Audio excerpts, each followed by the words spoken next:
Hey, everybody, good morning and welcome to the Kensington's Orion campus. We're so glad you're with us for our 11 a.m. service today.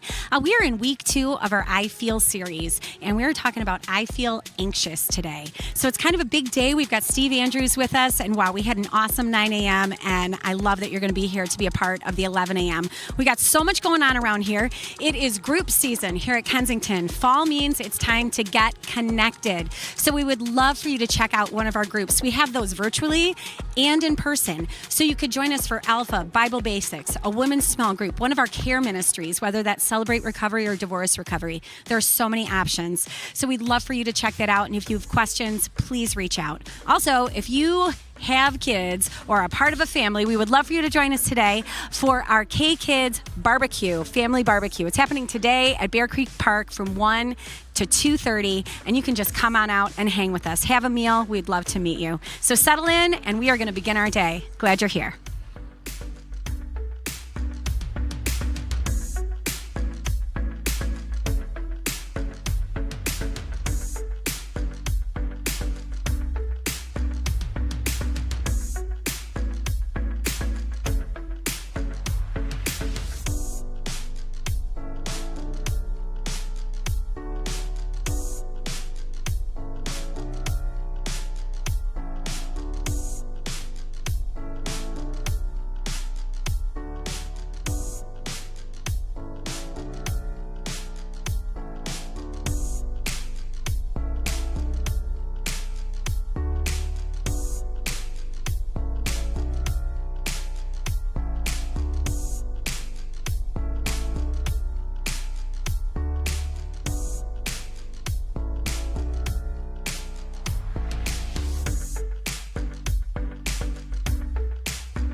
Stand up as we worship and praise Jesus for everything He has done for us and who He is in our life. Come on, we sing, you can have my yes. You can have my yes with no exception. I'm laying down my right to second guessing. You can have my yes. Giving you my fear of never knowing whatever's coming next. I know you got me. You can have my yes. You're the lamp, you're the light, you're the cloud that guides me. You're the way, you're the truth, you're the life inside me.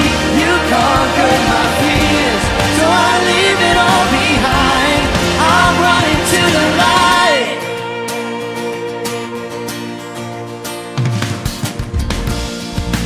Giving you my dreams and my ambitions. Your presence is my prize and my provision. I'll answer when you ask. Oh, who could come against if you are for me?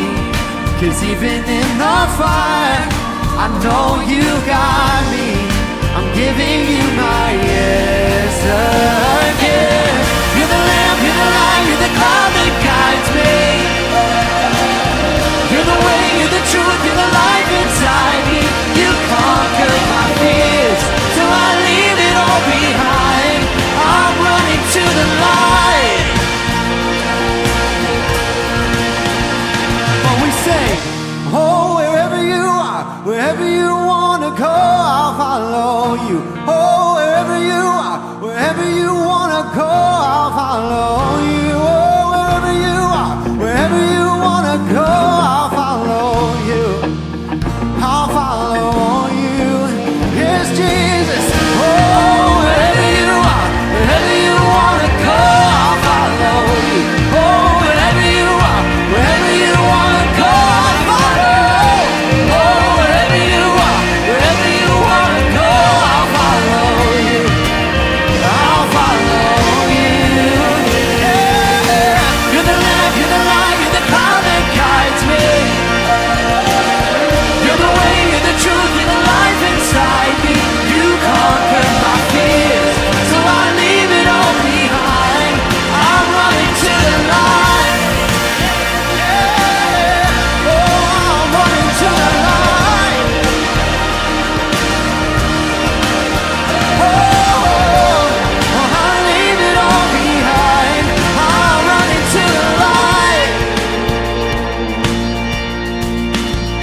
good. Well, welcome to Kensington, Orion. How are you guys today? Oh my gosh, come on. You got to be more awake than I am. I'm just saying. Come on. Good morning. Welcome to Kensington. How you doing today? Yes, I love it. Okay, that was great. Now you guys can sit down. Anyway, but my name is Kim, and I'm part of the campus team around here, and we are thrilled that you are with us this morning.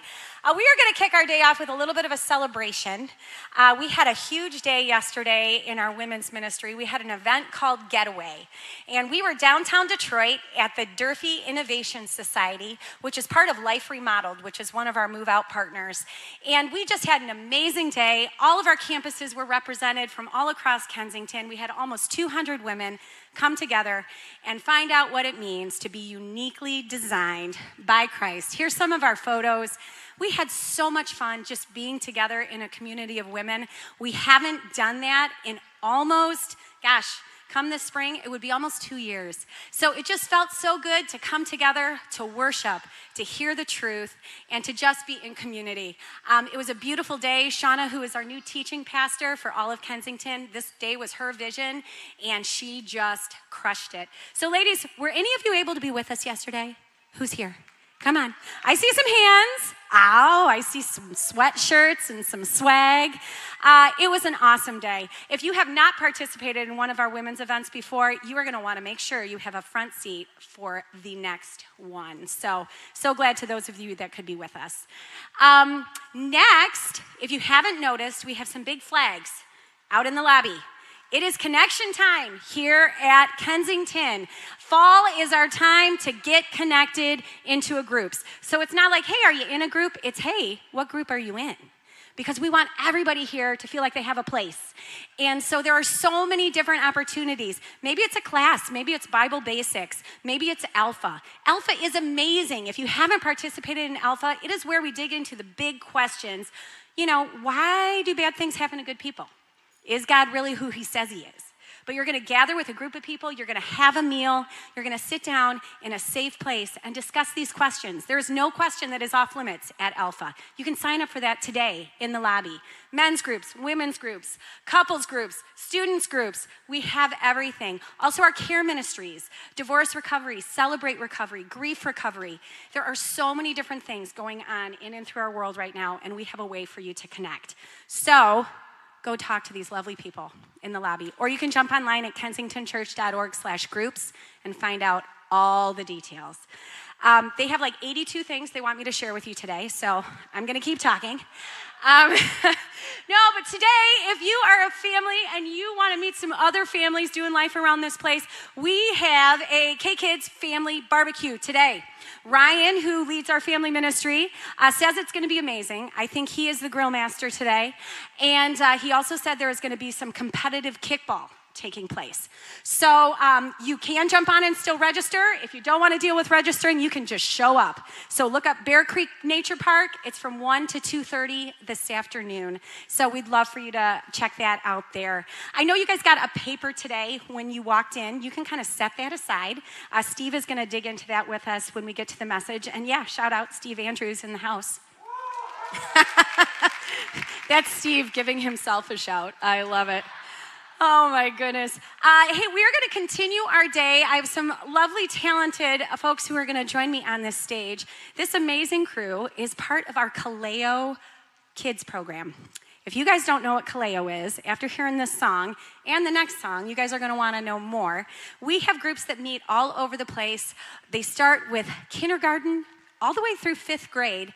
And for students who love music, dance, drama, really all of the arts. And these guys represent part of our older group that work on songwriting together. So this is an original piece that they are going to perform. And you guys, you might even want to clap a little as this goes on. I'm just going to say, you're going to want to get a little crazy with this one. So I'm going to let these ladies take it away, and I'll come back up.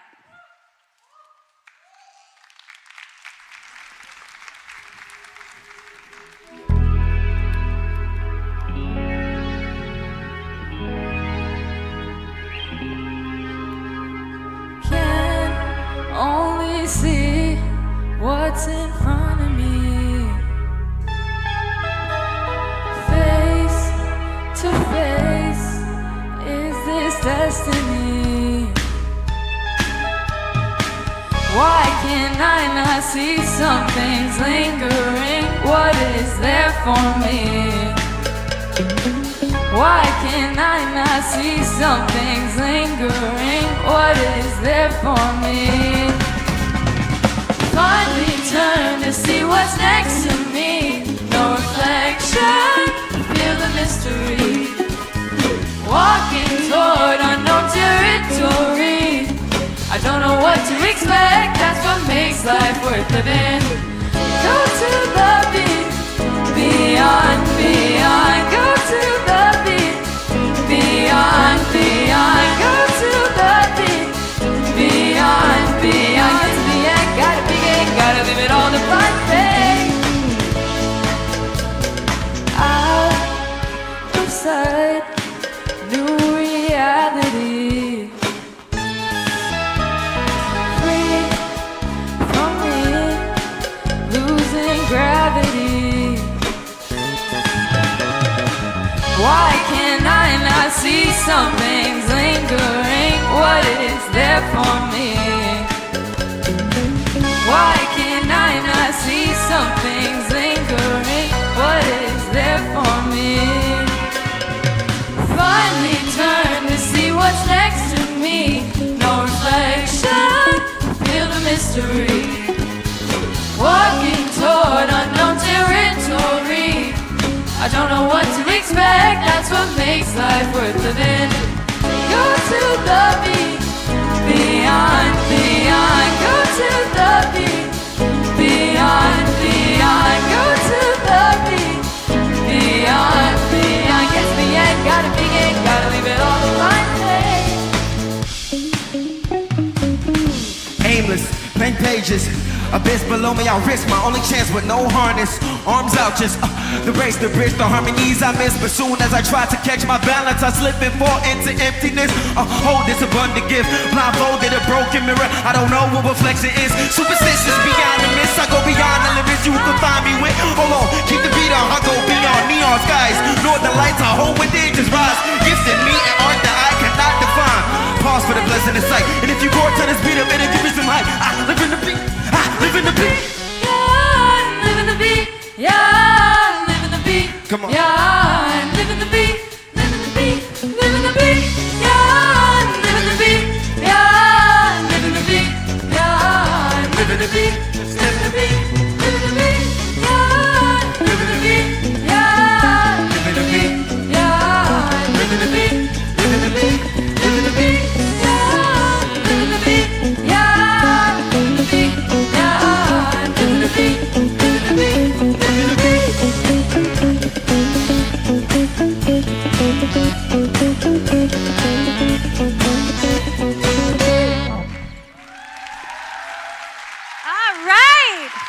I told you guys to get you clapping, right? Can you guys believe this talent? All right, keep clapping for them. Come on, come on, come on, come on. Oh my gosh. And this was Arthur doing the rapping. Arthur was an intern for us a few years back, and can you believe the gifts that this man is pouring out on this stage? And he helps to lead part of what is going on with all of the songwriters. Do I have that partially right, Arthur? Love it. So good. All right, one more clap for these guys as they head out of here. Yeah, so don't forget, if you have a student, all ages, who is interested in the performing arts, singing, dance, drama, any or all of the above, we would love for them to check out Kaleo. All the information is right on the website. Check that out. If you have any questions, come and check things out at the hub, and we will do our very best to get you connected to those that you need to see those opportunities for your students, okay? We are going to move on with our day. We are in week 2 of our series called I Feel. And it really is a series that's talking about our emotions. We're kind of going all over the place, and today we're hitting a big one. Today we're going with, I feel anxious. What does that do in your soul when you hear just that word, right?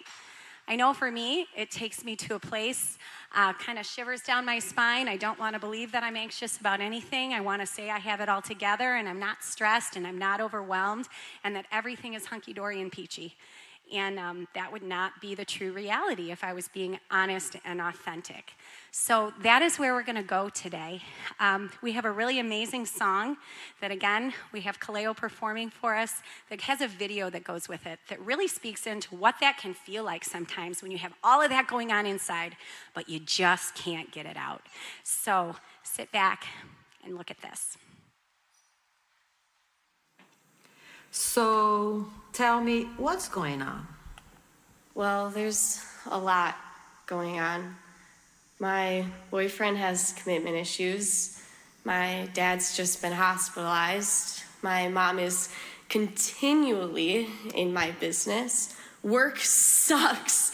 And my car just broke down. So.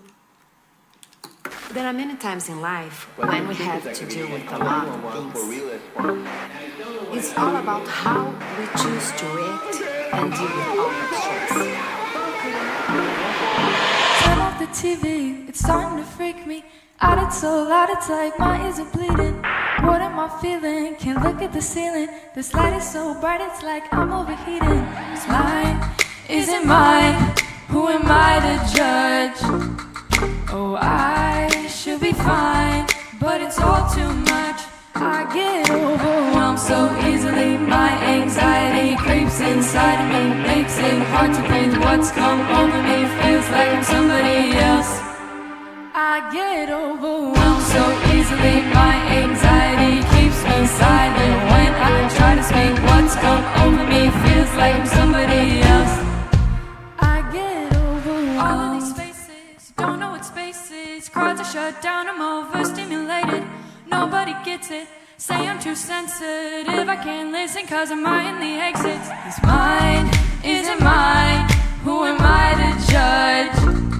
Oh, I should be fine, but it's all too much. I get overwhelmed so easily. My anxiety creeps inside of me, makes it hard to breathe. What's come over me feels like I'm somebody else.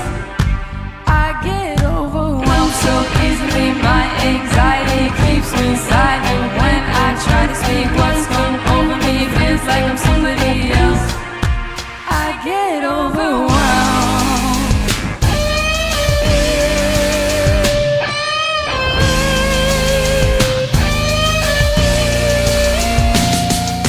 But the suspicious activity and call 911 for real response. I don't know when I will land.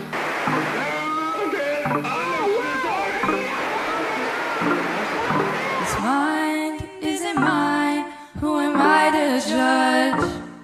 Oh, I should be fine, but I'm not. I get overwhelmed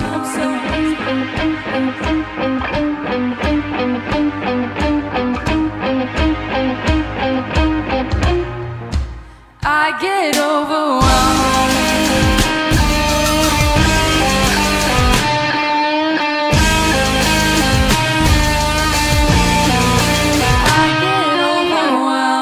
And how does that make you feel?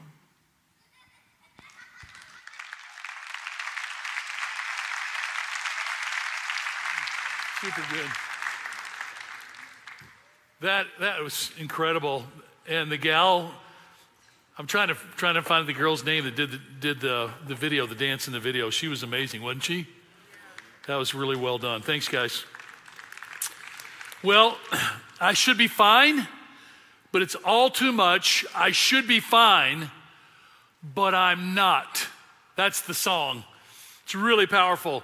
And I am Steve Andrews, and I'm here to confess that I have been addicted to anxiety every single day of my life, without exception.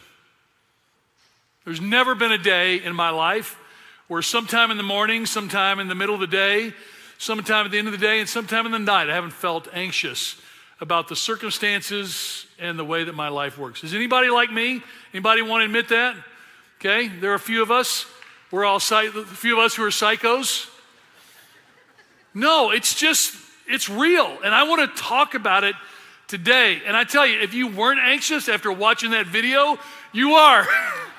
That was so well done. Didn't it make you anxious? And it's funny, preparing this week, I was supposed to be at Clarkston today. Cliff Johnston was supposed to be here, but 2 of his daughters tested positive for COVID yesterday afternoon. So they're at home, locked down, and it created anxiety for me because, you know, Cliff's wife, Angela's on her 2nd kidney transplant, and just concerned about her not getting COVID and all that. So just, there's always stuff to worry about. And I've worried about it from the very beginning. And so I'd like to start today by doing what the only thing that's ever worked for me, which is just to cry out to the Lord when I'm anxious. The people have a million tips. The one that's worked for me is to begin by acknowledging my anxiety and my concern for the world and by just bringing it to the Lord. So would you do that with me as we begin the day? Father, I want to thank you that you say that when we call out, you hear us. I want to acknowledge that life is intense and it's scary. And for me, it's been one for cause for anxiety that I've had to continue to release to you. And so I'm just releasing Cliff and Angela and praying that you'd wrap your protective arms around them and the girls. And I would say for all of us that are here today, people that are on stream, that you give us a new way to see our lives in a way that we haven't seen before. In Jesus' name, amen. So here's how I want to start the day. I want to start it off with this sheet of paper. You got a sheet of paper and a pen? I'd like for you to go ahead and just fill this out with me. And then when we're done, we're just going to pass it down to the end of the rows. It's completely anonymous. No one will know what you've marked. These are the boxes. So let's just go through them, and if they apply to you, I want you to mark it.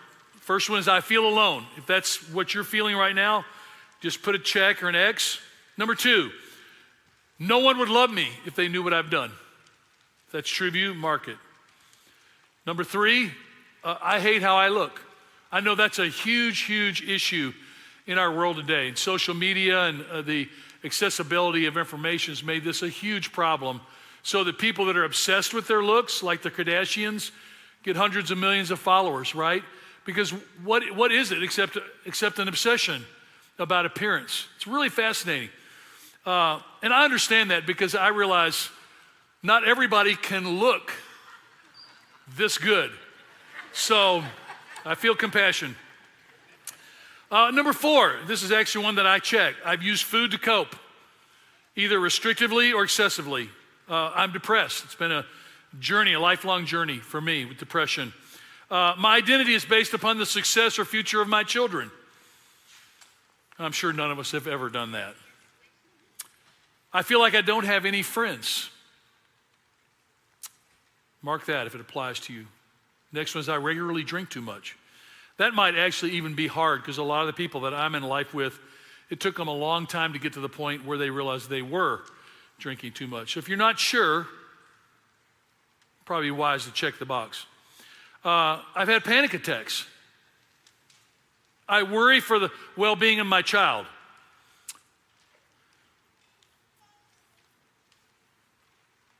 I have a child who has a mental health issue. I've intentionally hurt myself physically.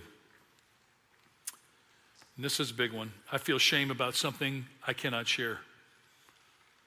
That's true of you, mark it. And I'm going to say this, and I'll say it again at the end of the service. It is so important to find a few people you can trust, who you can share. I remember the first men's group that I started in Kensington with 8 guys, and over the course of 3 years, every single guy in that group, we had a moment in the group where every single guy at least once said, what I'm going to share with the rest of you guys, I've never shared my whole life. I'm telling you, though, those were some of the most transformational experiences of my life. That's why we talk about groups, okay? I've lost control of my anger or behavior. That could be for you. I worry about the well-being of my spouse. I'm deep in debt financially and have anxiety and stress. Now, we could make a list a lot longer than that. You could write something in if you wanted to. We're going to pass it out. No one will know it was you. And at the end of the service, we're going to pass them back out anonymously, randomly, and I'm going to have an exercise that I think we'll remember, okay? So if you're done, pass it down to the inner rows, okay? So you guys pass it in, you guys pass it in. People in the middle can pass it either way, okay? So what is it that makes you anxious? And how has that anxiety changed over time? Because I really thought about this. If I were to have given this message, which I did give messages on anxiety in the early years of Kensington, when I was 35, now I'm 65. How has this message changed? Well, there's so much more to be anxious about. All that's changed in my life is the number of things to feel anxiety about. Now I have grandchildren. My wife and I, believe it or not, have 102 great nieces and nephews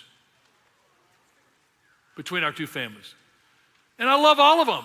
I'm worried about all of them. I want to see all of them. There's so many things to worry about. In fact, this week, I looked in the mirror and I realized I had scratched my nose. Can anybody see it?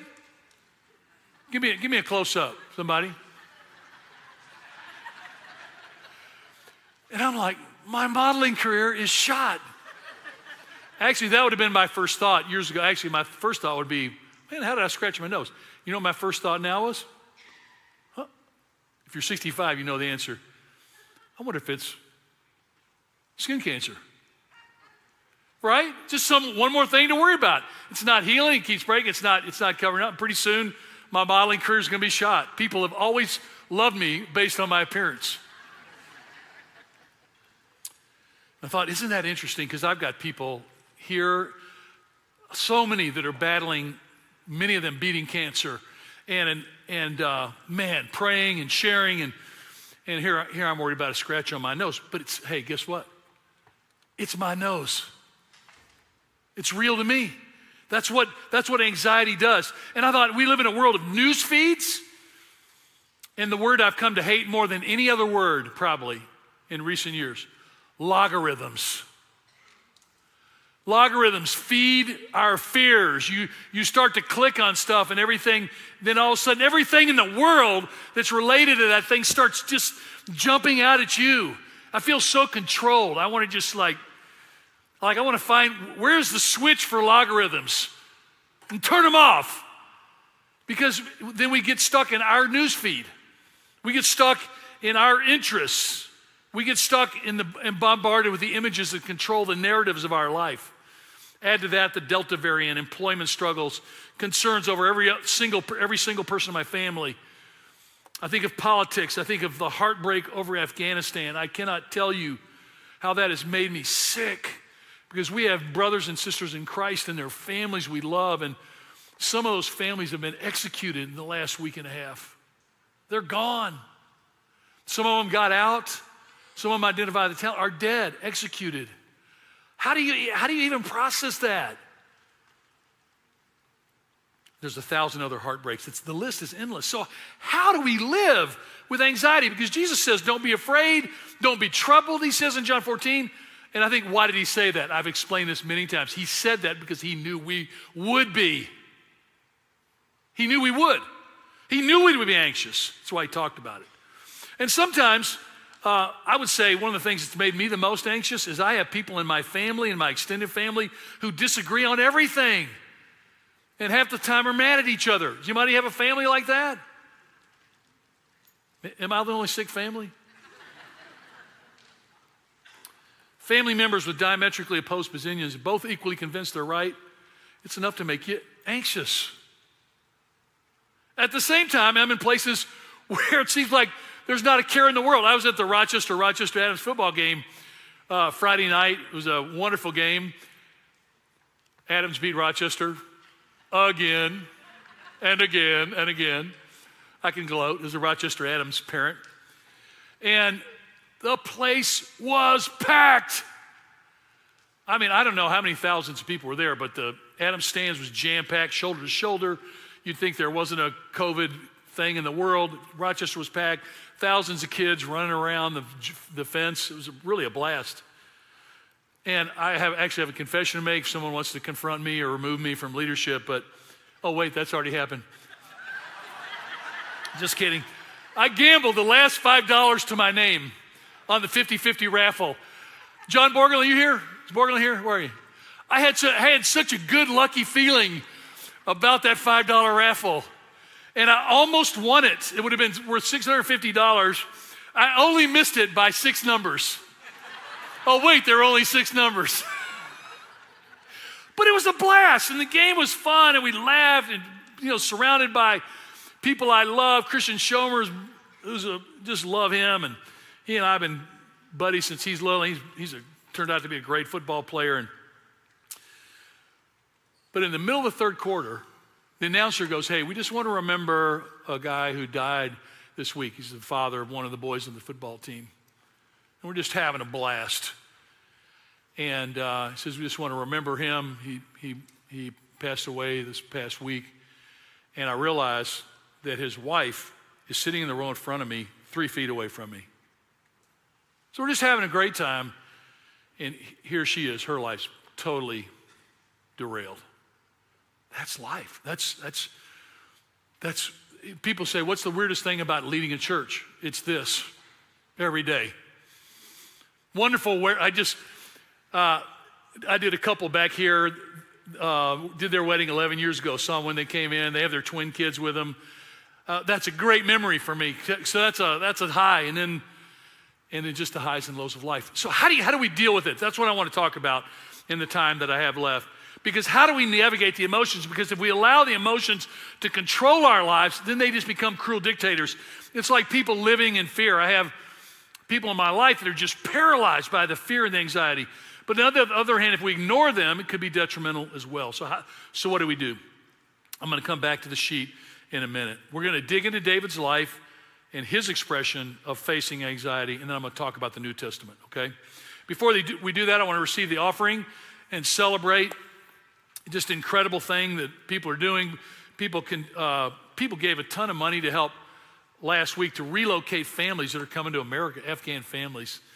And I just am still constantly overwhelmed by the generosity that I've experienced for over 30 years in this community. It's amazing. It's unbelievable. Thank God for that. So this is how you do it. Just a reminder, you can give it in less than 10 seconds. Unless you're over 40, then it takes 1 minute and 40 seconds. That's okay. You don't need to be embarrassed as you sit there and go, "Wait, I know it was in here. What did they say to do again? They took away the screen too fast." Anyway, fun. I'm making fun of myself. So this anxiety is a part of life. Even my eight-year-old granddaughter was feeling it last week. She was feeling stressed out about some demands that her mother, who's my daughter, our firstborn daughter, was making on her. And she's like, we were walking at a park. She's like, "Gimpy, I think I want to come live with you and Gaga." I'm like, "Okay. Well, when your mom and dad kind of miss you and your brother and sister, wouldn't that be kind of sad?" She says, "Well, it's a lot more fun at your house." Okay, not as funny to you as it was to me. I thought that was really funny. But it's like, already she's got the stress of living in the family demands of her mother. That's the way it is. And that's what we all have. I've just learned this. No one is exempt from this. And all those people having a blast at the football game, they're like everybody else. Internally, struggles are happening. So last week, we talked about David being chosen as the new king of Israel. And what was interesting is he didn't instantly become the king. It was actually years and years and years before he became the king, even though he was anointed king. But Saul was still on the throne. And during this time, if you know anything about the Bible, and even if you don't, you will have heard about David defeating Goliath, the giant, who was 9.5 feet tall. It's an amazing story. David went into that battle, remember, with 5 stones. Does anybody know why? Because Goliath had 2 brothers and 2 cousins who were giants too. He went in with 5 stones because he was prepared to fight 5 guys if he had to. Amazing story. And he had to be a superstar athlete. He would have been like LeBron, wouldn't have been that size, but it would have been just a super athlete of his day because he fought lions and bears, and he played musical instruments, just like Dave Wilson.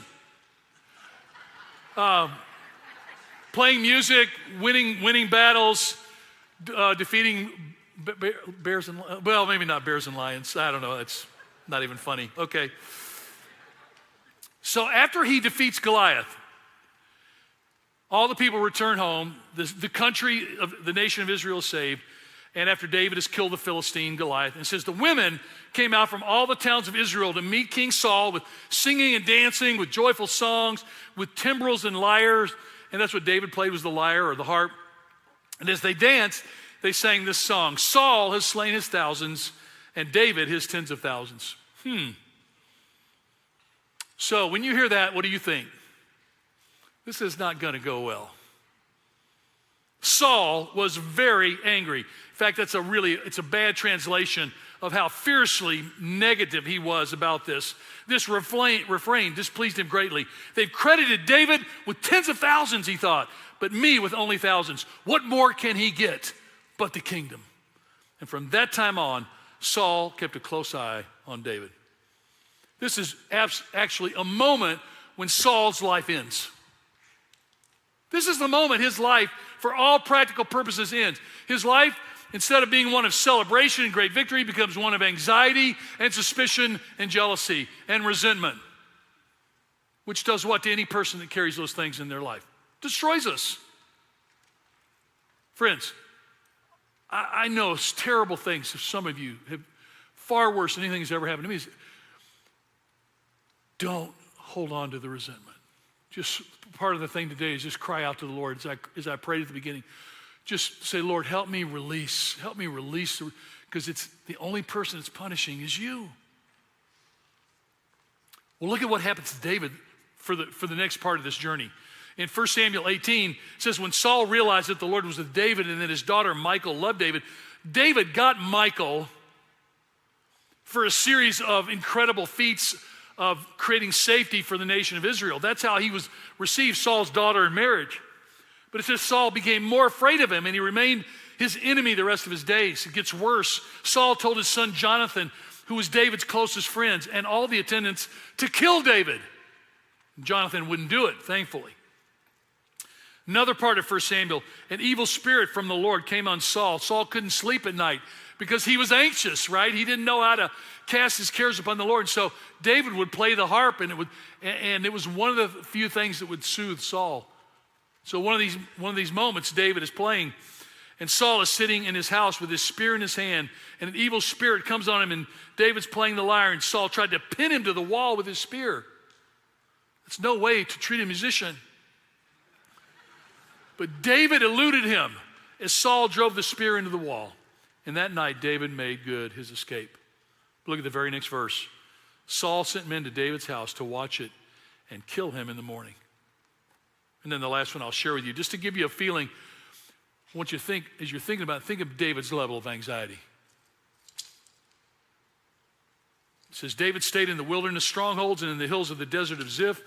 Day after day, Saul searched for him. Saul stopped leading his kingdom and started searching in the wilderness. And by the way, in this wilderness, this desert of Ziph, in April, Justin Warrens and I are going to take another group of men, whoever wants to go, and walk in the footsteps of Jesus in Israel. We're going to go. And we do a fair amount of walking, but we even have old guys go that can ride the bus for certain sections. That hasn't happened to me yet, so I'm still a young guy. But some of you would really love and experience, but I could take you I'm going to take those guys to the desert of Ziph. I'm going to take them to the wilderness of En-Gedi. I'm going to show them where David hid for years from Saul. It's an incredible place. Rough, man, it says day after day, Saul searched for him, but God did not give David into his hands. While David was at Horesh in the desert of Ziph, he learned that Saul had come out to take his life. And this went on and on. There's multiple stories about this. But here's what I want you to know. Can you imagine how David felt? No. Can you imagine his level of anxiety where people are hunting to murder him? The only people I know that can feel that are these Pakistani Christian leaders and their families that are trying to escape out of Afghanistan, where the Taliban has said, we know where you are, we know who you are, we're coming to get you. They're running for their lives. David lost his family, his friendships, his home, his security, his status, simply for trusting God and living a life of faith as a young man. Now, David as an old man was not living a life of faith. We've talked about that, done series where David was a wreck as an older guy. But as a young man, he was a force of faith. You guys that are young here, that you're young, David was probably your age. And he was like, man, I'm living for God. I'm not giving into the culture. I'm not going to give into the fear of everybody else. And I'm willing to face the consequences for following God and being a person of faith. In Psalm 142, David writes this psalm from years of living in a cave. And it's interesting, when I read the Psalms, it's just a reminder of my own story. When my dad died 16 years ago, there was something about it that just really left me with a deep sense of emptiness. My dad and I had a very, very unique relationship, and he was very imperfect, but I felt a deep void in my life after he went. And this is weird, how grief works. For 2 years, the only part of the Bible I could read was the Psalms. I just read the Psalms over and over again. I imagine I read them 30 or 40 times because the Psalms are like a gut. The Psalms are like, they're every emotion you've ever experienced. Like, I'm gonna throttle you. I'm gonna cry out to God. I'm so mad. What the heck is going on? All the feelings of a person's life. And look at what David says. I cry out to the Lord. I plead for the Lord's mercy. I pour out my complaints before him, and I tell him all my troubles. And when I'm overwhelmed, you alone, Lord, know the way I should turn. Wherever I go, my enemies have set traps for me. Listen, I can't even say that. I've never had I don't think I've ever had an enemy in my life. Certainly not one that would set a trap for me. But David had this incredible challenge of anxiety. And yet, what does he do? This is my first thing I want you to remember. Because in my life, when my kids have struggled, and I'm anxious for my children or for my wife or for friends, and I'm awake at 3 a.m, I don't have a 10-step strategy how to get out of anxiety. I mean, somebody's got that. I got 1 step. Lord, help. Like, Lord, what the heck? What do I do? Lord, I'm crying out for you because I don't have any tricks in my tool bag. I'm just going to cry out to you, Lord, because I don't have any answers. And I want you to know, the Lord has met me there like thousands of times. He's never solved the problem. I don't think I've ever had the problem solved, but he's met me with his presence in the midst of the anxiety of my life. I don't think I'm ever going to not feel anxious if the last 65 years is any indication. But I have realized that you can turn the anxiety into hope and joy and faith and crying out to the Lord who says, I'll never leave you and never forsake you. So that's what David does in the Psalms. That's why I love the Psalms, because every one of us feels overwhelmed. Now, before I give you 3 questions to think about, I want to ask you to think about this, about your life. Do you remember the first time you felt extremely anxious in your life? I bet you, some of you that are younger will have a harder time with this because you're going to avoid the feelings. You're kind of caught in other things. Some of you are teenagers, you're thinking, your students, you're thinking peer pressure right now. But go back to think about that. 2 incidents came to my mind from my own life. One, I was 5 years old and learning how to read. And we used to get Life magazine, which was the greatest because it was this big. Well, maybe not that big, but you guys remember Life magazine? It was huge. And the first Life magazine I ever read, you know what the headline read? 100,000 people die in Bangladesh in a tsunami. That's the first thing I ever read out of a magazine, 5 years old. And I'm reading this at 5 years old. I'm like, what do I do? What do I do with this? Are you kidding me? How am I going to process this? You know what's interesting? I didn't even talk to anybody about it. I didn't talk about it to my mother or my dad or I just put it in here. And over the years, I realized I started stacking up these anxieties in my life. And one of the things that paralyzes us is we stack them inside, and if we can share them with people we love, then some of the hold that it has on us starts to lessen. The second time I remember is 4th grade at Snowden Elementary. Snowden, I just looked this up on MapQuest in Memphis, Tennessee. I used to tell my kids that Snowden was 1.5 miles from my home, and I did a Google map thing of it. A couple weeks ago, I found out it was 0.4 of a mile. I'm like, I was convinced it was 1.5 miles. It's 0.4 of a mile, not even a half mile. And it was down McLean to Parkway, East Parkway, And Middle Street was Idlewild. That was 0.2 of a mile. And then there was Tutwiler was right here next to Idlewild. And then I was right off of here off Overton Park. Well, one day at recess, a lot of you know this story, if you know me. Bruce Barber was the school bully. He was in 5th grade, beginning of 5th grade. And Richard Lowe was the class clown. He was taking Richard, and every day at recess, he would straddle Richard and I remember he would do it like this. He would get Richard, and he'd get Richard down, and he'd punch him and slap him, and other kids nobody would mess with Bruce Barber. He was a small kid. Nobody messed with him. And he would get over Bruce, and he'd go, and he'd pull it up, and then he'd let the spit just drop on Richard's face. Just totally mistreating Richard. And Richard was a really, really hard case. And he would just literally let the spit. And so one day, I'm 4th grade, I'm just like, I grew up, my dad was Chubby Andrews, who I remember Dad at the Memphis Fairgrounds pulling the car over on North Parkway and breaking up. The first time I remember, I was about 13 years old. He went out in this field. The 2 guys were fighting. There was like 100 high school guys gathered around, and he went and chased everybody away, broke up the fight. So I'm like, well, I'm Chubby Andrews' son. I better do something here. So I go, and I pull Bruce Barber off, and he wouldn't let go. He was just ignoring me, and then I finally just threw him off because I was actually bigger than him, which was unfortunate. Well, I'll find out later. But he turned and looked at me. He turned and looked at me like, you just made the biggest mistake of your life. And I'm like, I think I did. And to prove that God exists in the world, the end of recess bell rang right as he looked at me. Ring, I'm like, there is a God, thank you. I'm like, my knees are just literally weak. And I'm like, man, Barber. Well, walking home from school, I got right before I got to Idlewild, there were these hedges on both sides of the road. The Memphis Zoo is right on the other side. And Bruce comes out behind the hedges with 6 buddies.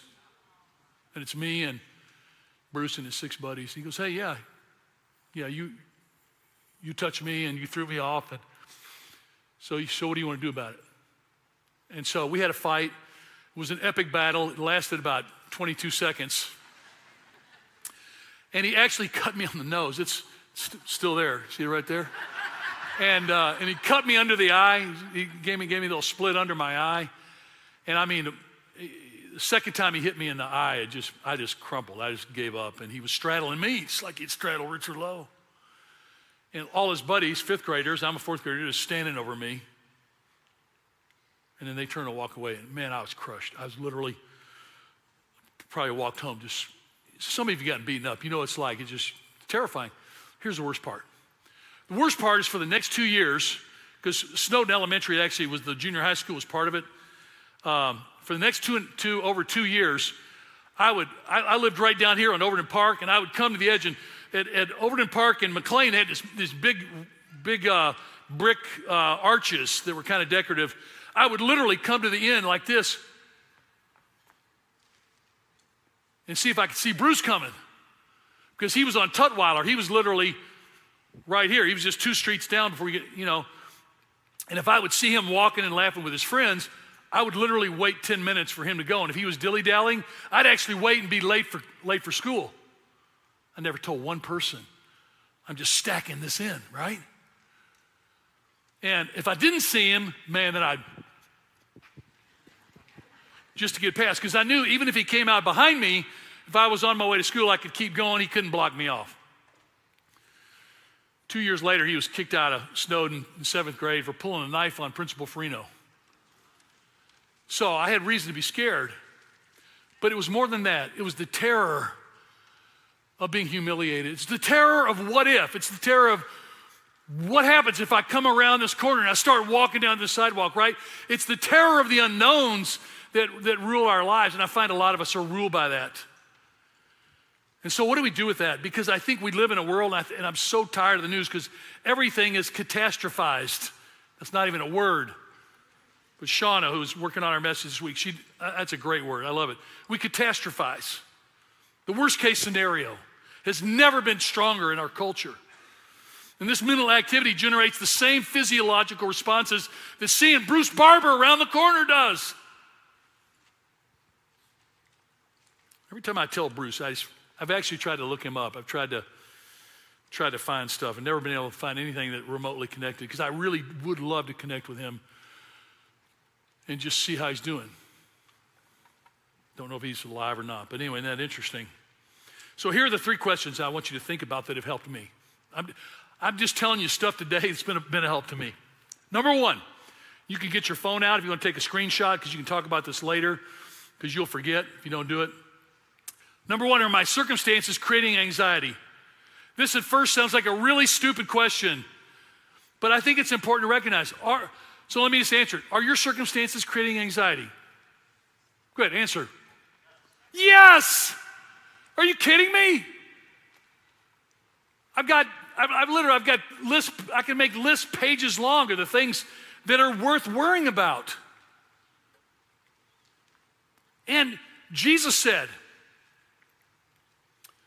in John 16, verse 31, Jesus is getting ready to go to the cross. He's getting ready to say goodbye to his followers. And he says in verse 31, he says, do you believe now? He says, because the time is coming, and in fact has come, when you'll be scattered each to your own home. In other words, he says, this whole thing we're experiencing, it's going to blow up. And you'll leave me all alone. This is Jesus talking.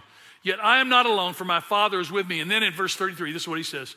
I've told you these things so that in me you may have peace. And in this world you'll have trouble, but take heart.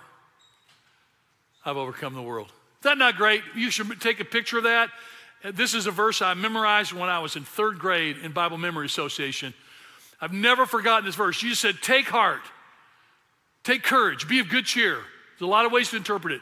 I've overcome the world. You know how this modern generation wants to raise our kids? You know, in this world, everything's going to be okay.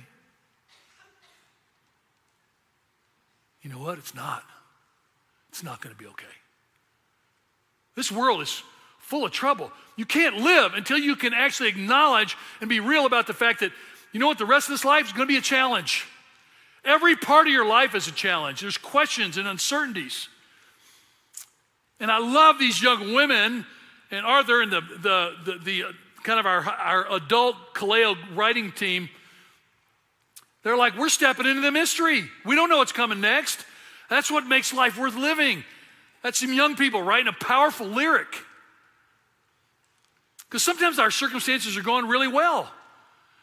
Some of us have had much easier life. Like I know a lot of you in this room. I would say compared to most of you, I had a much easier life. I shouldn't even be teaching on this because life has turned well. So many turns for me. But I still have had plenty of moments where it hasn't turned well. And so have you. Jesus is saying no matter what happens, it's not the end of the world. And I love what Jesus said. Jesus says, you're going to leave me alone, but I'm not going to be alone. Remember Jesus in the garden?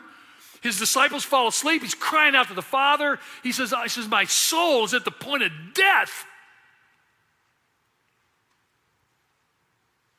But he's talking to the Father. He never stopped talking to the Father. Even when he was abandoned on the cross and darkness covered the face of the earth, what's he doing? He's talking to his Father. Why have you forsaken me, he says. You see, with Jesus, no matter what happens, this is the application. It's not the end of the world. Take heart. Literally take courage. Jesus faced punishment and ridicule and despised the shame of the cross and the rejection of people. You know what? I experienced that when I was in 8th grade. Anybody here in 8th grade? Anybody? What grade are you in? Yeah, 9th grade. So you beat me. Okay, I'll pick on you. When I was 8th grade, I made a stand at Snowden Junior High School for Christ. And all my buddies thought it was a joke. And I remember going to the lunchroom table that I had sat with the same group of guys since I was in 3rd grade.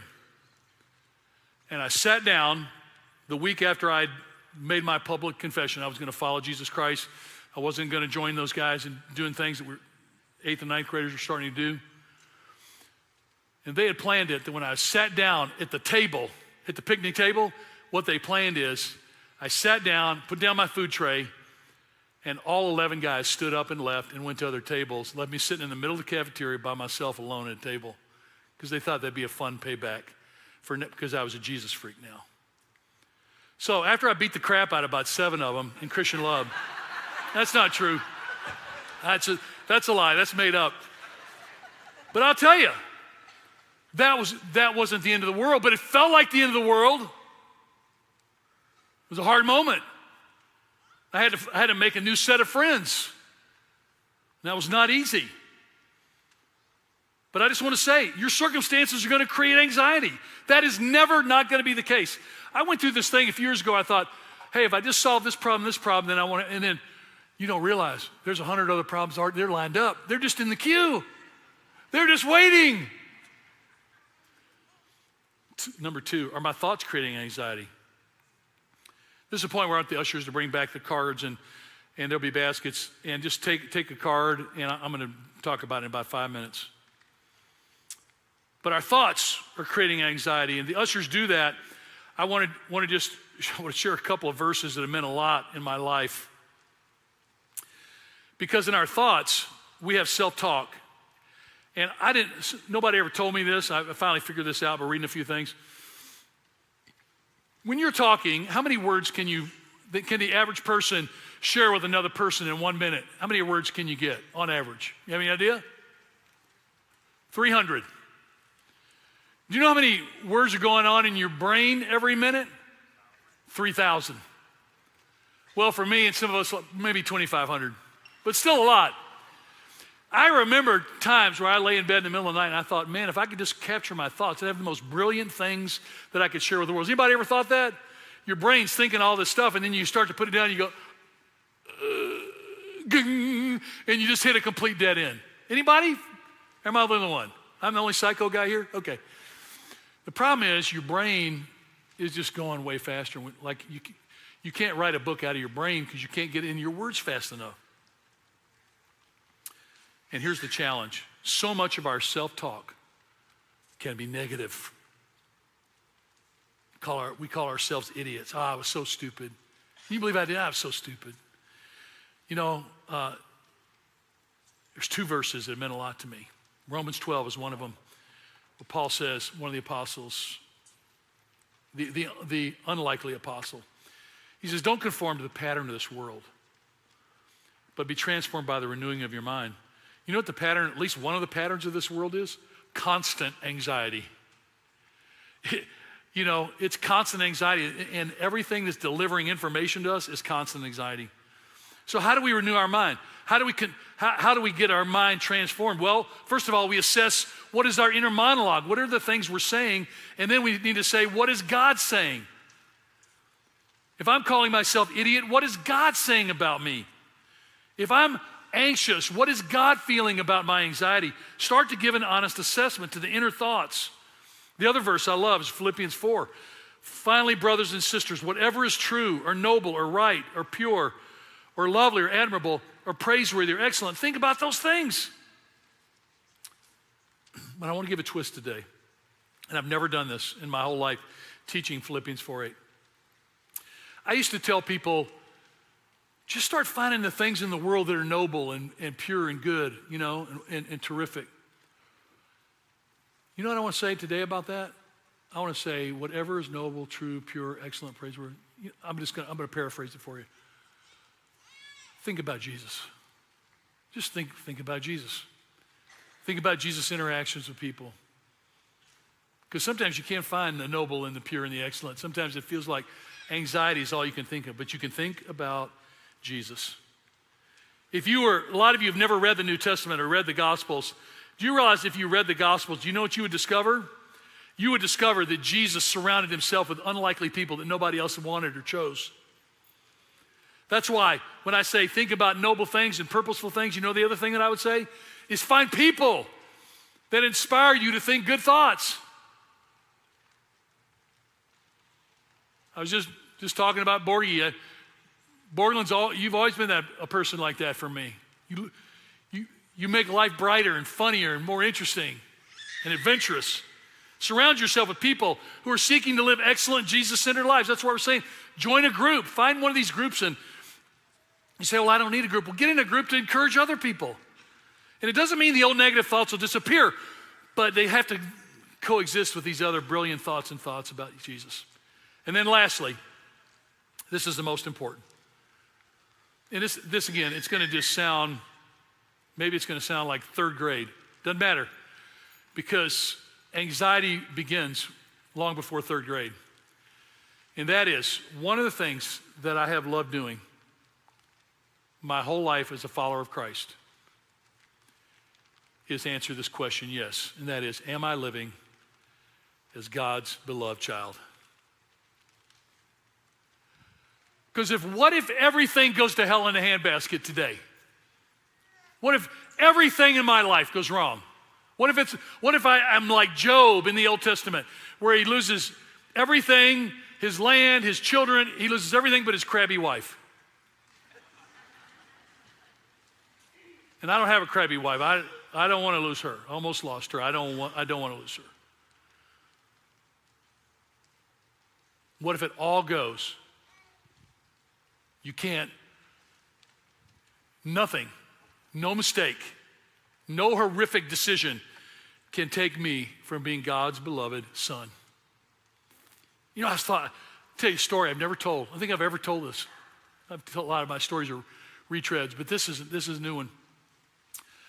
Almost been killed many times in my life, hunting, out in the wilderness, different experiences, travel in the winter, in snow. I've had a lot of close death experiences. But maybe none were closer than we went to the Kenya, Nairobi Fairgrounds in 1968 for a holiday celebration. It was a great Kenyan national celebration. And we were one of the first people in line, and we got to the gate. Gate was wooden gates that were 12 feet high. And we waited, and the crowd started gathering, and pretty soon there were about 20,000 people behind us. And then there were 30,000, and then I don't know how many there were. And we started to get crushed against the wooden gates.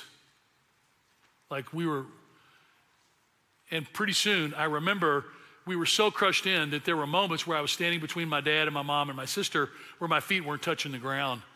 And it was starting to close in. And you know what Dad did? Dad took me in one arm, and he lifted me up out of the crowd and just pushed me against the fence like this. And he lifted Nancy, and he pushed her, and he held us like this for about 10 minutes out of the crush. And I mean, it was by this time they were pinned, you know, the faces were against, and I remember my dad holding us up against it. And the thought came to me, I don't think I ever felt anxious when I was with my dad. And it was an image of our Heavenly Father, right? Who says, listen, you're going to get caught in the fray, I'm going to hold you up. This is what Jesus is saying to us today. Saying, you're anxious, you feel like you're going to be crushed to death in the pressures of life and extremely dangerous situations. And it was like my dad was like, I may be crushed to death, but I got a chance of keeping you and Nancy alive. Jesus is saying, you don't need to be afraid because I'm going to hold you up. Because Nancy and Steve, you're my beloved son, you're my beloved daughter. That's what I want to live every day as. And that's what's given me the greatest way to live in the midst of an anxious world. And there's two verses that encourage me. One is 1 Peter 5:7. I've heard Dave Wilson speak on this probably more than any other verse over the last 30 years. Cast all your anxiety on him because he cares for you. Dave, I remember about 30 years ago in one of our first midweeks, he said, take the things you're worried about, like we listed. And he tied them to a lure at the end of a thing. And he took the fishing rod and he cast it out. He says, cast your cares, like take it and throw it to God. Cast it to God. You know Dave, you've heard him give that message before. And he says, but what is the problem? The problem is when you cast something out, we always have a tendency, you're always gonna reel it back in. Man, how many times do you worry about something? Like, Lord, I'm giving that to you. And then you're like, oh crap, it's back at the end of my line, right? You tried to get rid of it. You keep peeling it back. No, but Jesus said, just keep casting. Keep bringing it to me. Keep bringing it. Keep bringing it. Keep bringing it. The other one is Philippians 4, where it says, don't be anxious about anything, but in every situation, by prayer and petition. This This is another one. Take a screenshot. Plus, you get me. I forgot. You get me in the picture, unless you do it sideways. By prayer and petition, with thanksgiving, present your request to God. And the peace of God, which transcends all understanding, will guard your hearts and your minds in Christ Jesus. So for some of us, we're finding it so hard to carry the pain and the weight of the worries of our lives. Jesus is saying, give it to me, cast it on me. The last thing I would say about the Bible and about Jesus is this. I haven't experienced it every time, but I've had moments in my life where I gave it to Jesus. I had two different experiences this year where I didn't know if two of the people closest in my life were going to live or die. Like I was in a moment, I didn't know if they were going to live or they were going to die. And because of COVID, I couldn't be with them. It's horrible, horrible feeling. And those people experienced the peace of Christ that surpasses understanding. Kept their mind and heart guarded, and it kept mine guarded too. Bruce and Deb Potts were in the last service. I've seen it in them. I've seen it in a lot of you where you've experienced the peace of Christ because Jesus said, I'm never going to leave you and never going to let you go. And I think one of the greatest problems with anxiety is we feel like we're alone. So you have your cards? Wave your hand if you got your card. Can I see your card? This is how we're going to finish the service, okay? You have a card that is not yours, but it's somebody else's. And I want you to, when I read the particular box, if your card that you received is marked, I want you to stand up, and I want people to just get in a place where you can turn around and see the room. Let's try the first one. I feel alone. If it's on your card that you received, stand up, okay? Okay, look around. Everybody look around. Don't be passive. Look around. It's a lot of people in this room. It's a lot of people on the stream. I just want to say, Jesus said, you're going to leave me alone, but the Father's not going to leave me alone. Jesus is saying to those that mark that box, I'm not going to leave you alone. And guess what? There are a lot of us that are in this together that if we recognize this, we could be an incredible support to each other. All right, you can sit down. Number 2, no one would love me if they knew what I've done. Go ahead, stand up. I want to preach on every one of these. I just want to say, the beauty of this church has been screwed up people falling and failing, and eventually finding community where they can share their honest story with. Because nothing you've done has ever stopped the love of Jesus from reaching and wrapping his arms around you. Okay, next one. I hate how I look. Just curious. Stand up if this is in. Okay. I've used food to cope. That's me. I'm standing certainly on that one. It's a lot. It's a battle. Do you get the sense of what we're doing here? We're in a battle. Go ahead, sit down. I'm depressed. Stand up if your box is marked, I'm depressed. Okay? Listen, I've battled depression every day of my life. I have. And I've learned that Jesus is present in those moments. And I've learned it's given me incredible love and compassion for people. And so I don't know what God's going to do with yours, but I would say continue to share it, get help, continue to find Mark Strubler. Where's Mark? Right there. Mark would love to count. Mark's a therapist, and he just therapied me after the service. But we've got great people who can do that. Okay, sit down. My identity is based upon the success or future of my children. Anybody? Okay, quite a few of you. We do. We build ourselves into that. Okay, sit down. Next one is I feel like I don't have any friends. Man, the people that mark that, there's a lot of us in this room. I think Susan Welsh and our team, we just would love to run out and just hug you and kiss you on the cheek and hold you because Jesus is crazy about you.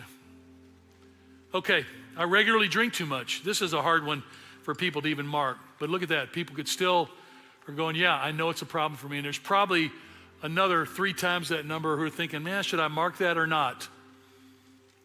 Praying for you. And share that. Celebrate recovery. We've got all of our recovery groups. This could be a huge help in that. Okay, next one. I've had panic attacks. This is one that surprised me.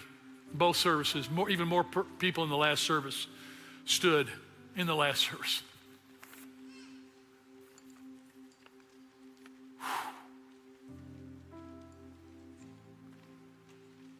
You know, I think Jesus had a panic attack in the garden where he said, I'm so drops of, like either drops of blood or sweat like drops of blood coming from his head. It's like my soul's at the point of death.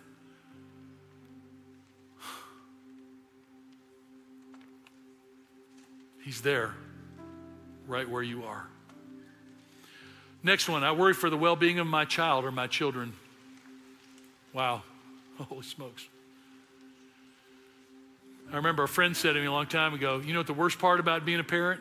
You have your heart walking around in somebody else's body. It is, it's hard, it's pressure. I have a child who has a mental health issue. That's the next one. Man, that's tough, isn't it? It's really, really hard. I feel shame about something I cannot share. Next one. Oh, I skipped one, sorry. Let's do I feel shame about something I cannot share. Do it? Okay, there's a lot of you. Man, I just want to say for groups and relationships and friendships, I cannot tell you what it meant to me. I sat down with Jeff Four. I don't know if Jeff's in this service or not, but Jeff Four, is Four here? He texted me. I think he heard me in the last service, but I sat down and shared some stuff with him about 9 months ago. Just wept some things I didn't want anybody to know. He just loved me. You know, man, this is what the body of Christ could be. I've intentionally hurt myself physically. That was the one I missed. Stand up if that's, okay? There's some out there. Your body is precious. Psalm 139, God loves you and loves the way you're made. I've lost control of my anger or behavior. Anybody that's the next one? Are you just getting the sense that we're in this together, guys? We're in this together. I worry about the well-being of my spouse. Look at that, a lot of us. The last one, I'm deep in debt financially. I have anxiety and stress. Okay, still a lot of us. You can sit down now. Thank you. I just thought, man, what an exercise. And as we come to this last song, it was Cliff's idea to do this, and he couldn't be here. Cliff and Angela are going to be here today and talk about their journey with anxiety, which is an amazing message. I hope we get them back here at Orion where they can do that with us. But Cliff wanted to do this. This was his idea, and it just is incredible. Here's what I want you to do with your card. One, a person came up to me and said when they got their card, they could tell by the markings that it was a different card. But that person had marked the exact same boxes that they had marked in their card. And I want you to promise me, I don't usually ask you to promise me something, but whether you even believe in there's a God or not, would you go home this week and pray for this person? The card you have?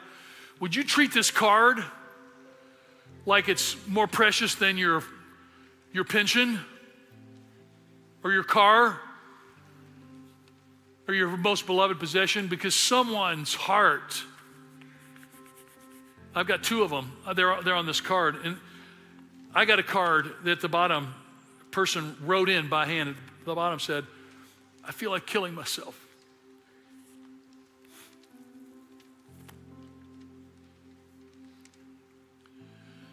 That was the last service. And I talked to Mark afterwards, and Mark was just reminding me to say, the thought of taking your life is a mechanism of your body and your mind to try to alleviate the problem, which is the pain. The problem is it's a permanent solution that just inflicts pain. He didn't say this, but I'm saying that leaves everybody else in your life in pain. And we have a lot of people in our community who've lost loved ones, taken their life. And I would just say to you, if you're in that position, that there are people that really believe could sit down with you and begin a journey with you to hear your pain and strategize with you, walk with you. Mark Strubler would do it right here. You can come up and talk to me, and I'll give you his website. You can set up an appointment, him with others. But to say, God has a way out and through.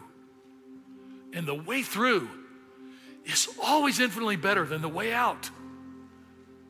There's something beautiful about living life through that is so powerful. So I've gone way too long. I apologize for that. We're going to be a few minutes late getting out. But I think this last song that the team is doing so beautifully is a song that I remember singing sandwiched between my mother and father when I was 5 years old, 60 years ago. And I remember singing this very song, the old hymn version, not the modern version we're singing today, but the old hymn version. And I remember looking up at my dad and seeing the tears streaming down his face because he knew that Jesus Christ was going to be enough, was never going to leave him or let him go. And he knew that for you too, and he knew that for me, and I know that for you. I know that for me.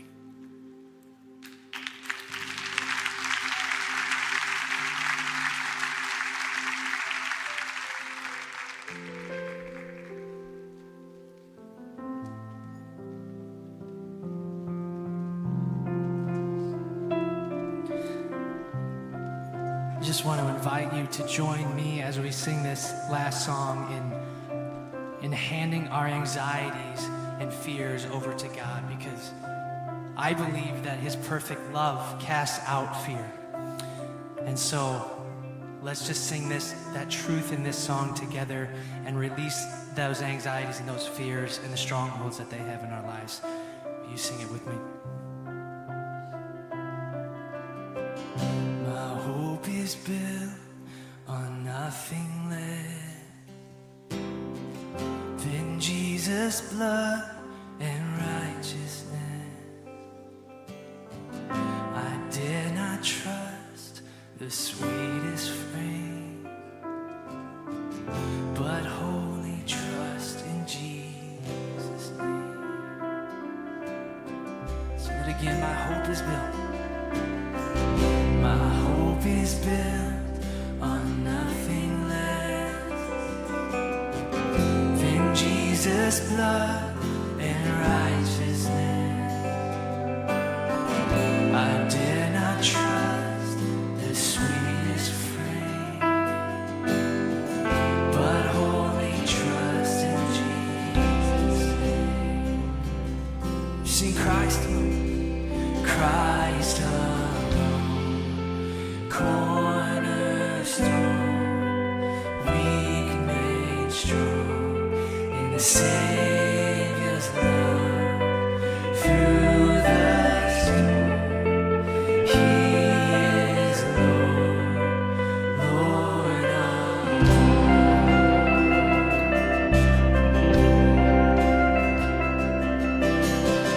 When darkness seems to hide His face, I rest on His unchanging grace.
to stand before the throne.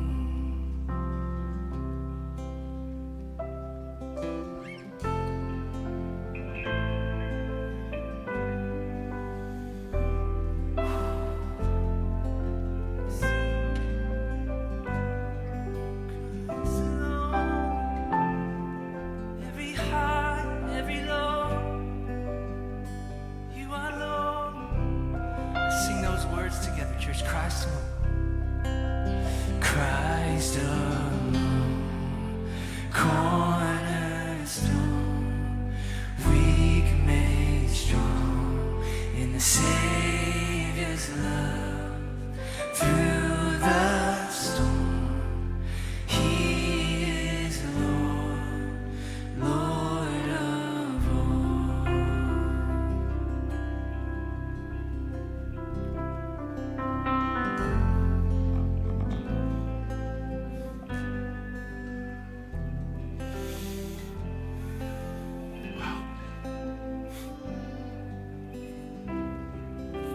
It's really beautiful. So, as you pray for the person on your card, you don't know them, think about these issues, and you don't need to disclose what you marked at all, but these are worth talking about to each other. Start with one that feels safer, that you're feeling, and you can progress with trusted people to talk about the ones that are harder. The other thing is make the choice to live in community.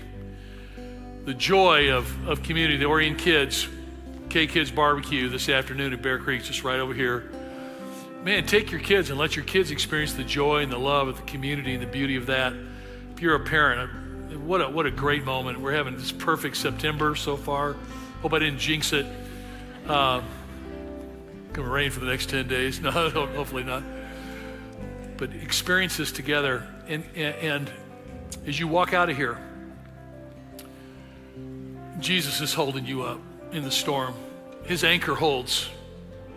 He's not going to let you down. He's not going to leave you or going to forsake you. And at the same time, as He's working in us, we have our moments where we get to support and encourage each other in that same journey. Man, it's so good to be with you. And we're going to have people at the lobby. We have a prayer connection spot straight out in the lobby. Some of you you would be so helped today if just have somebody pray over you. And to take advantage of that would really be lovely. Next week, we're going to continue to look at a different part of David's life. I feel conflicted, right? And I think it's going to be another perfect message for the moment we're living in time. Thank you. What a joy. I'm praying for Cliff and Angela, but I'm also joyful I got to be with you today. And I love you and just appreciate this community so much. And appreciate your love and care for me too. It's beautiful. See you guys. Go out and enjoy the day.